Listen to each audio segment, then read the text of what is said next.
one of the most common things that I get is like, bro, it's fine. Like, what are you talking about? It's natural. It's healthy. Masturbation, porn. And the question I always ask people that say it's like, oh, it's occasional, it's not affecting me, is if I asked you to give it up for 90 days or 1 year, could you do it?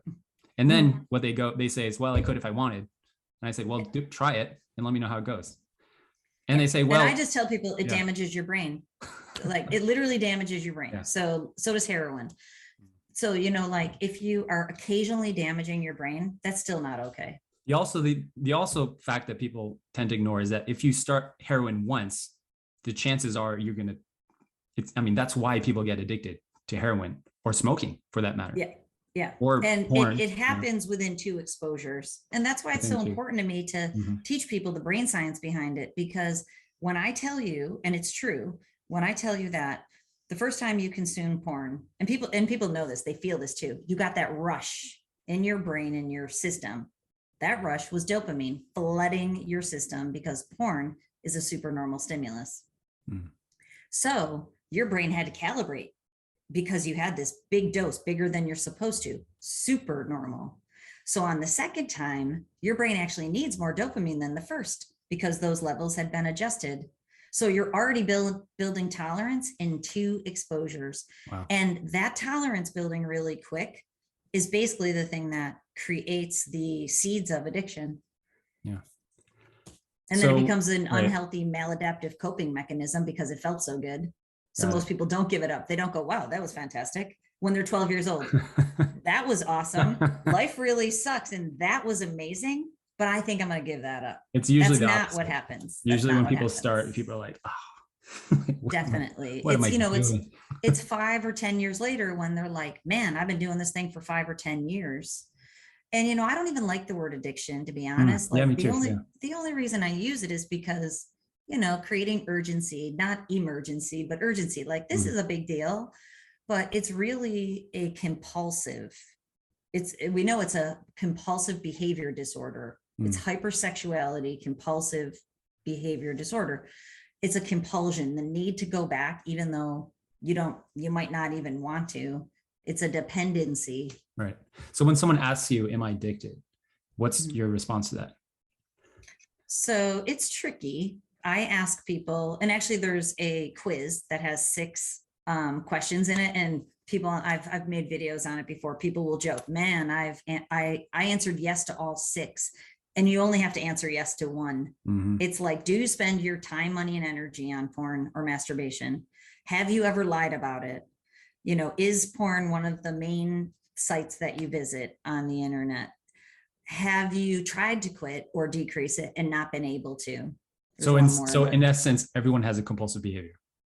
Basically, if you watch porn, it's a compulsive behavior. So if it's a compulsive behavior, it will get worse. It will not get better. It has no hope of getting better if you continue. What I find interesting is the mainstream articles you read. If you Google search harms of porn or masturbation, they list anecdotal harms, like NoFap. Anecdotally, NoFap is beneficial, and then they give benefit, and then they always list the benefits of masturbation, which are like slight benefits, like maybe you'll relax and all these things. And at the very bottom, there's this huge disclaimer. It says, if you experience any of these compulsive behaviors, seek medical attention or professional help. And it's like all the things, like loss of focus, loss of time, energy. You keep going back to the habit.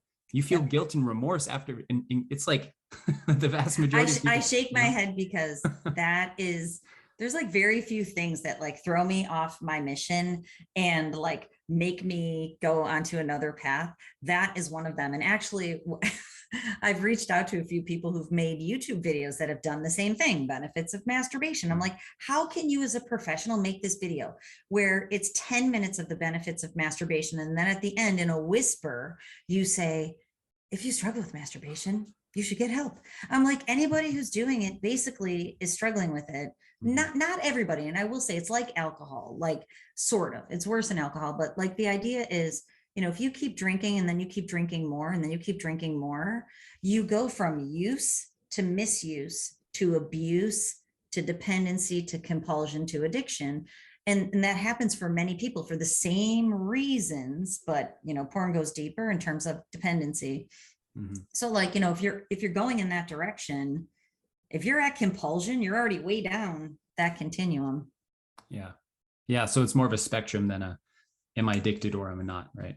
It is. And it's sense. difficult. Again, it's difficult for people to know. I tell people, most people I work with, they watch porn at least once a week. Science shows that most men watch porn at least once a week, usually more, 2, 3. So I'll tell people, don't watch porn for a week. It's insane. Like we're the few people who are talking about this. You know what I'm saying? And talking about it with our kids and with our spouses. And it's like, it's like everyone's walking around the earth with a disease, and everyone's just like, no one's talking about that. Did you ever see Incredibles 2? Yeah. So Incredibles 2. Oh, sorry, Siri's she's looking up Incredibles 2 for me. And Incredibles 2 is the screenslaver. You know, like the glasses that they put on and the screenslavers running everybody. I think of porn as the screenslaver. Because like people go into porn, it makes them feel good. They have absolutely no idea that it's creating, I call it an A/B effect.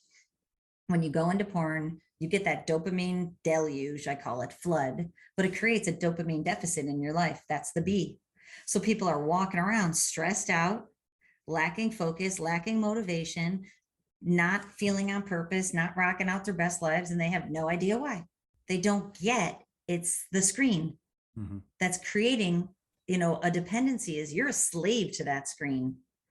You don't want to be a slave to needing porn to feel good for a little while, but feel worse for all the other time you're in the world. And that's what is making it, that's what it's making happen.